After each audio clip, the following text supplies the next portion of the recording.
마가복음 6장에 나오는 오병이어 기적은 마태복음, 마가복음, 누가복음, 요한복음, 즉 사복음서에 다 기록된 기적입니다.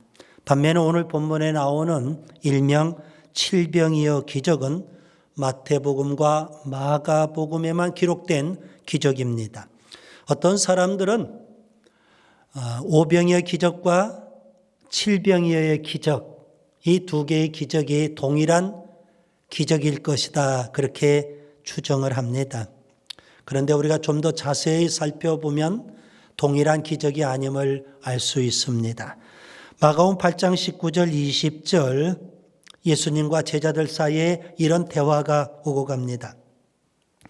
내가 떡 5개를 5,000명에게 떼어 줄 때에 조각 몇 바구니를 거두었느냐? 이르되 12이니이다. 또 7개를 4,000명에게 떼어 줄 때에 조각 몇 광지를 거두었더냐? 이르되 7이니이다. 예수님과 제자들 사이에 대화를 놓고 보면 오병이어의 기적 따로 있고 칠병이어의 기적이 또 따로 있음을 알 수 있습니다. 그러면 오병이어의 기적과 칠병이어의 기적, 어떤 차이가 있을까요? 그게 5가지 차이가 있음을 발견하게 됩니다. 먼저 기적을 베푼 재료가 다릅니다. 오병이어의 기적은 보리떡 5개와 물고기 2마리 이렇게 표현되어 있고, 칠병이어의 기적은 떡 7개와 작은 생선 2마리 이렇게 표현되어 있습니다. 둘째, 기적을 베푼 장소가 다릅니다. 오병이어의 기적은 벳세다입니다. 갈릴리 호수 북쪽이죠.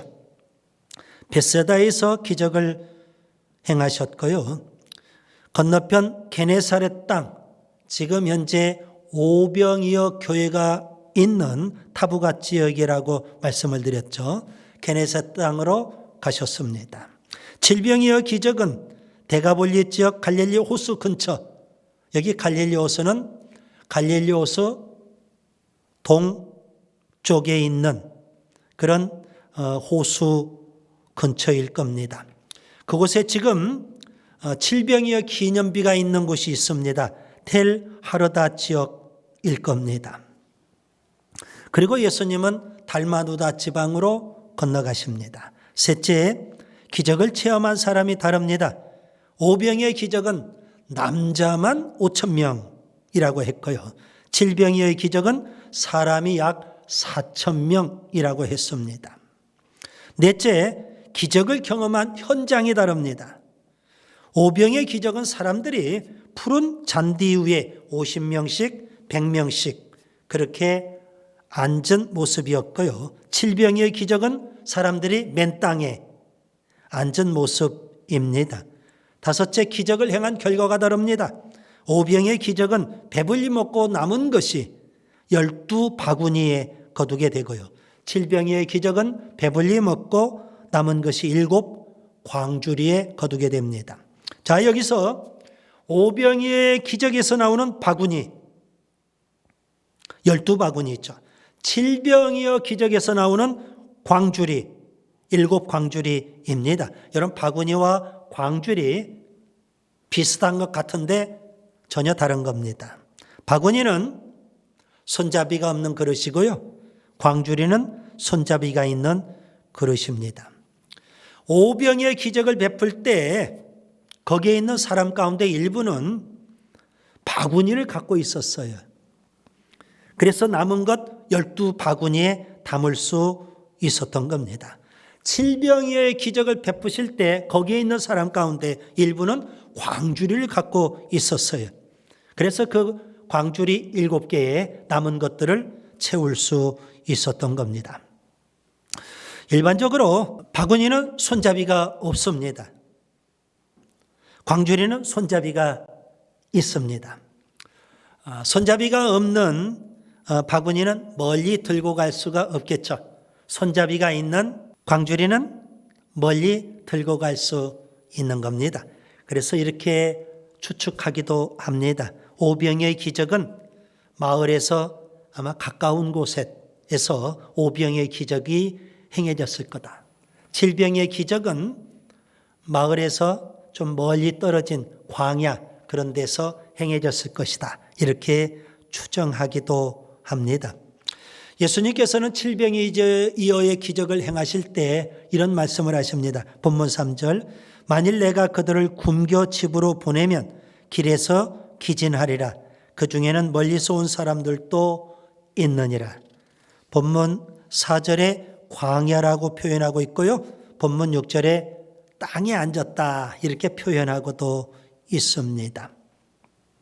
자, 오늘은 칠병이어 기적에 초점을 맞추어서 세 가지를 말씀드리려고 합니다. 첫째, 천국 잔치의 모형입니다. 여러분 먼저 문맥을 통해서 살펴봐야 합니다. 거기에 아주 중요한 영적 교훈이 담겨 있거든요. 오병이어 기적과 칠병이어 기적, 결정적인 차이는 무엇일까요? 오병이어 기적은 예수님이 유대인들을 대상으로 주로 천국 복음을 전하십니다. 그리고 그들이 예수님 앞에 왔을 때 예수님은 그들에게 오병이어 기적을 베푸신 겁니다. 예수님은 천국 복음을 말로만 전하신 것이 아니라 직접 경험하게 해주십니다. 그래서 오병이어의 기적은 일종의 천국 잔치의 모형과 같습니다. 반면에 칠병이어의 기적은요, 예수님께서 이방 지역에 가셔서 이방인들에게 천국 복음을 전하십니다. 그리고 그들이 몰려왔을 때 예수님은 칠병이어의 기적을 베푸시는 겁니다. 예수님은 천국 복음을 말로만 전하시는 게 아닙니다.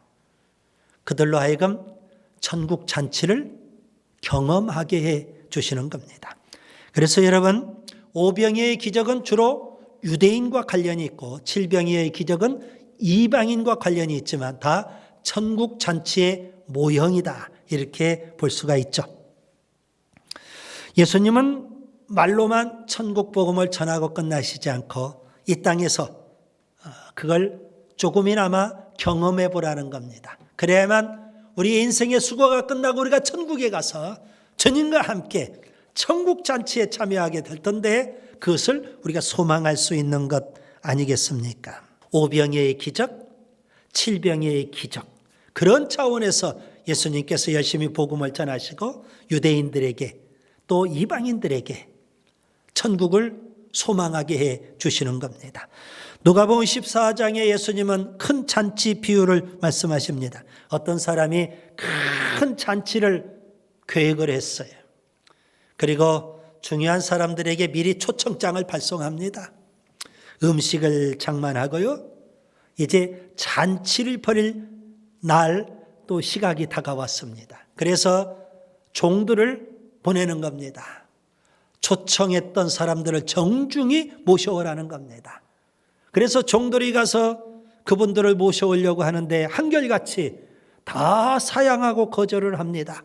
이유도 가지가지입니다. 종들은 주인에게 돌아와서 그 모든 사실을 자초지종을 이야기를 해요. 주인이 그 이야기를 듣고 분노합니다. 그래서 종들에게 이렇게 지시를 내리죠. 빨리 나가서 가난한 사람, 장애인 가리지 말고 사람들을 강권하여 내 집을 채우라. 처음에 내가 초청했던 사람들은 내 잔치를 맛보지 못할 것이다. 이게 바로 예수님이 말씀하신 큰 잔치 비유입니다. 처음에 정중하게 초청했던 사람들, 그들은 유대인들이었을 겁니다. 나중에 강권에서 데려온 사람들, 그들은 분명 이방인들이었을 겁니다. 예수님은 이 땅에 오셔서 천국 복음을 전파하시고 유대인이든 이방인이든 다 천국으로 초청해 주시는 겁니다. 예수님은 지금도 이렇게 초청하고 계십니다. 마태복음 11장 28절, 수고하고 무거운 짐진 자들아 다 내게로 오라. 내가 너희를 쉬게 하리라. 달리 표현하면 이런 말씀이 될 겁니다. 유대인이든 이방인이든 누구든지 다 내게로 오라. 내가 너희로 천국을 맛보게 해 주리라. 여러분, 교회는 모든 사람을 초청해서 천국을 경험하게 해주는 잔치집과 같습니다. 제가 맨 처음 교회에 부임해 왔을 때 첫 번 설교가 교회는 잔치집이라고 그렇게 표현했습니다. 유대인이든 이방인이든 남녀노소 빈부 귀천 가리지 말고 모든 사람들이 다 교회에 와야 되고 주의 말씀을 통해서 변화가 되어야 되고 하늘에서 누릴 천국을 이 땅에서 교회에서 우리가 맛보고 경험할 수 있어야 되는 겁니다. 오순절날 성령의 임함으로 교회가 탄생하죠. 예루살렘 교회입니다. 12사도를 중심으로 처음에는 유대인 중심의 그런 교회였습니다. 그런데 복음이 점점 유대인에게서 이방인에게로 확장되어 갑니다. 그래서 탄생한 교회가 안디옥 교회입니다. 전국 복음은요, 예루살렘 교회처럼 유대인 중심, 안디옥 교회처럼 이방인 중심으로만 가면 안 되고요. 유대인이든 이방인이든 모든 사람들이 다 주님 앞에 나와서 천국을 경험할 수 있어야 하는 줄 믿습니다. 둘째, 광야 수련회입니다. 예수님은 이방 지역에 다니시면서 열심히 천국 복음을 전파하십니다. 대표적으로 두로 지방, 시돈 지방, 그리고 데가볼리 지방을 순회하십니다. 두로 지방에서 수로보니게의 여자를 만나시게 됐죠. 그녀의 딸 귀신 들렸는데 그 딸의 귀신을 쫓아내 주셨습니다. 그녀는 큰 믿음의 사람입니다. 데가볼리 지역에서 특별히 갈릴리 호수 근처에서 귀가 먹고 말을 더듬는 장애인을 만나시고 그 장애인에게 에바다의 은혜를 베풀어 주십니다. 그의 막혔던 귀가 열리고 맺혔던 혀가 풀리게 되었습니다. 예수님은 그 두 사람에게만 이방 지역에서 복음을 전하시고 기적을 베푸신 것은 분명 아닐 겁니다. 예수님은 이방 지역에서 수많은 사람들에게 복음을 전하시고 병든 자를 고쳐주시고 귀신을 쫓아내시고 그리고 그들을 주님 앞으로 초청하시는 겁니다. 오늘 본문 질병이의 기적을 체험했던 사람들이 4,000명, 그들은 다 이방인들입니다. 예수님이 전하신 복음을 듣고 예수님 앞에 몰려왔던 사람들입니다. 예수님은 그들에게 단지 먹을 것, 칠병이어를 제공해 주시는 것만은 아닙니다. 본문 2절을 보세요. 내가 무리를 불쌍히 여기노라. 그들이 나와 함께 있은지 이미 사흘이 지났으나 먹을 것이 없도다. 예수님은 최소한 2박 3일 동안 4,000명의 이방인들과 함께 하셨습니다. 그동안 예수님은 뭐 하셨을까요? 저는 이렇게 표현합니다. 2박 3일 광야 수련회를 거행하신 겁니다. 이방인들에게. 출애굽했던 이스라엘 백성들, 그들은 광야 생활을 합니다. 장장 40년 동안. 달리 표현하면 40년 광야 수련회를 하나님께서 모세를 통해서 행하신 겁니다. 그들은 광야 수련회에서 하나님의 말씀을 배웁니다. 율법을 배웁니다. 마찬가지로 예수님은 이방 지역에서 천국 복음을 전파하시고 이방인들이 몰려왔을 때 그들과 함께 2박 3일 광야 수련회를 거행하시는 겁니다. 그리고 맨 마지막에 이제 칠병이어의 기적을 베풀어 주신 겁니다. 마태복음 4장 4절 사람이 떡으로만 살 것이 아니요 하나님의 입으로부터 나오는 모든 말씀으로 살 것이라. 말씀이 중요하죠. 칠병이어보다 더 소중하고 귀한 것은 뭘까요? 하나님의 말씀입니다. 여러분, 말씀 훈련이 절대 필요합니다. 집중적으로 이방인들을 대상으로 4,000명을 대상으로 2박 3일 광야 수련회를 거행하셨던 것처럼 집중적으로 우리가 하나님의 말씀을 통해서 훈련받아야 하는 줄 믿습니다. 여러분, 유대인들은 어려서부터 하나님의 말씀을 잘 배우지 않습니까?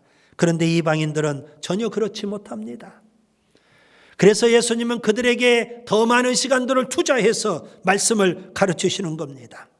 여러분, 사람들이 교회에 나오는 1차적인 목적은 무엇일까요? 하나님의 말씀을 듣기 위해서 나오는 겁니다. 그런데 교회의 강단이 자꾸만 세상 이야기, 정치 이야기, 문화 이야기, 인문학 이야기로 전락해가고 있습니다. 여러분은 기독교 역사를 보면 영적으로 타락한 시대는 한결같이 강단의 타락에서부터 시작이 된 겁니다. 강단에서 하나님의 말씀이 전해지지 않았을 때 그것은 바로 영적 암흑 시대, 타락의 시대인 겁니다. 아모스서 8장 11절 주 여호와의 말씀이니라. 보라 날이 이를지라 내가 기근을 땅에 보내리니 양식이 없어 주림이 아니요 물이 없어 가람이 아니요 여호와의 말씀을 듣지 못한 기갈이라. 하나님의 말씀을 사모할 수 있기를 바랍니다. 하나님 말씀 배우는 일에 힘쓸 수 있기를 바랍니다. 하나님 말씀으로 우리가 훈련받아야 되는 줄 믿습니다. 그 다음에 셋째, 메시아의 표적입니다. 본문 10절에 보시면 예수님은 질병이어 기적을 행하신 후 배를 타고 달마누다 지방으로 가십니다.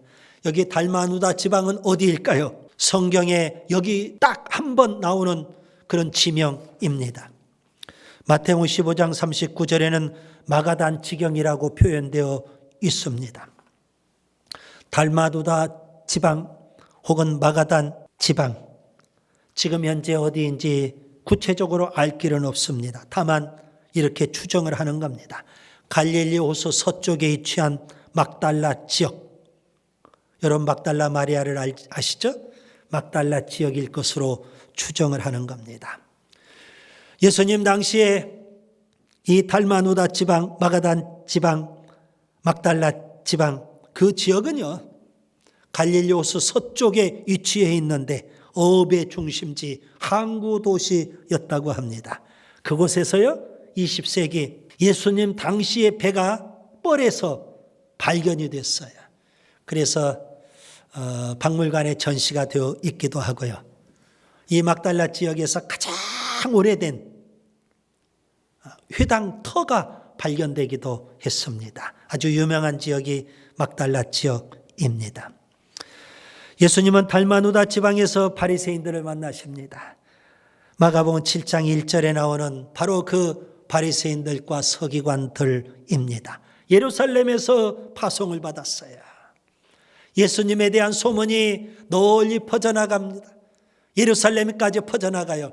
그래서 도대체 이게 뭐냐, 사람을 파송했던 거 아니겠습니까? 예루살렘에서 파송받은 바리새인들, 그들은 예수님을 찾아옵니다. 예수님을 힐난했다고 했어요. 힐난했다는 것은 시비를 걸었다, 그런 의미예요.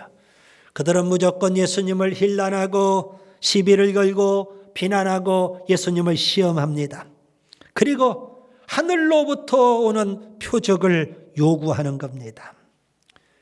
여러분, 여기 표적을 요구한다는 것은 예수님이 하나님의 아들 그리스도라는 것을 그들이 믿지 않는다는 의미이죠. 예수님을 믿을 수 있도록, 예수님이 하나님이 보내신 메시아라는 것을 믿을 수 있도록 표적을 새롭게 행해 보라는 겁니다. 이미 예수님은 오병이어의 기적도 행하셨는데, 칠병이어 기적도 행하셨는데 그들은 전혀 믿지를 않는 겁니다.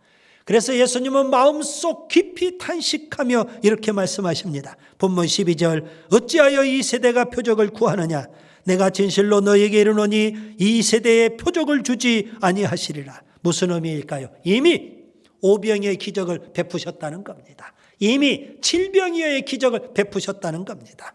더 이상 무슨 표적이 필요하겠느냐, 그런 의미입니다. 그래서 더 이상 표적을 행하시지 않겠다, 이렇게 말씀하고 계시는 겁니다. 여러분, 기적과 표적이라는 단어가 나오니까요, 기적과 표적은 조금 의미가 다른 단어들입니다. 기적은요, 초자연적으로 일어나는 현상을 기적이라고 하는 겁니다. 현상에 초점을 맞췄을 때 초자연적인 현상. 반면에 표적은요, 초자연적인 그런 현상을 일으키는 인격에 초점을 맞췄을 때는 그게 표적이 되는 겁니다. 따라서 예수님께서 행하신 오병이어의 기적이나 칠병이어의 기적은 초자연적인 현상이죠. 그래서 기적이에요. 뿐만 아니라 그 오병이어의 기적, 칠병이어의 기적은요, 그 기적을 행하신 분이 누구냐? 예수님이에요. 그래서 이것은 표적이 되는 겁니다. 예수님은 하나님의 아들 그리스도라는 것을 웅변적으로 말해주는 위대한 표적입니다. 마치 출애굽했던 이스라엘 백성이 광야 생활을 하면서 그들은 엄청난 기적을 많이 체험해요. 그런데 그들은 하나님을 끊임없이 불신앙하죠. 그와 똑같이 그 어마어마한 표적, 오병이어의 기적, 칠병이어의 기적을 그들이 보고 알면서도 예수님을 하나님의 아들 그리스도로 믿지 못하는 불신앙이 있는 겁니다. 요한복음 20장에 도마가 나오죠. 예수님이 행하신 최대의 표적은요, 십자가의 죽으심과 부활일 겁니다. 그런데 도마는 믿지를 못해요. 예수님이 하나님의 아들 그리스도라는 것을 믿을 수가 없는 거예요. 예수님이 직접 도마에게 부활하셔서 나타나셨어요. 도마가 그 예수님을 체험하고 이렇게 고백을 합니다. 요한복음 20장, 나의 주, 나의 하나님이시니이다. 그때 예수님께서 도마와 사람들에게 말씀하시죠. 요한복음 20장 29절, 너는 나를 본고로 믿느냐? 보지 못하고 믿는 자들은 복되도다. 표적을 봐야만, 기적을 봐야만 예수님을 믿는 거 아니지 않습니까? 말씀을 통해서 예수님이 하나님의 아들 그리스도라는 것을 믿는 것, 이것이 바로 복인 줄 믿습니다. 이제 말씀을 정리합니다. 예수님은 유대인들에게 천국 복음을 전하시고 그들을 대상으로 오병이어의 기적을 베푸십니다. 또 이방인들에게 복음을 전하시고 그들을 대상으로 칠병이어의 기적을 베푸십니다. 여러분, 칠병이어의 기적은 어떤 의미가 있을까요? 오병이어나 칠병이어, 이 기적은 천국 잔치의 모형이 되는 겁니다. 이 땅에서도 하나님의 나라를 경험하라는 거죠. 둘째, 2박 3일 동안 광야 수련회입니다. 말씀으로 철저히 그들을 훈련하시고요. 그리고 나서 칠병이어의 기적을 베풀어 주시는 겁니다. 하나님의 말씀으로 끊임없이 훈련받아야 하는 줄 믿습니다. 셋째, 메시아의 표적입니다. 하나님이 행하신 모든 일들, 예수님이 우리 공동체에 오셔서 일하신 모든 기적과 축복의 역사들, 그것은 바로 예수님이 하나님의 아들 그리스도라는 것을, 예수님이 하나님이라는 것을 웅변적으로 말해주는 표적과 같은 것입니다. 그 놀라운 축복들을 우리가 경험하면서도 예수님을 모른다면 슬픈 일이죠. 예수님은 하나님의 아들 그리스도이신 줄 믿습니다.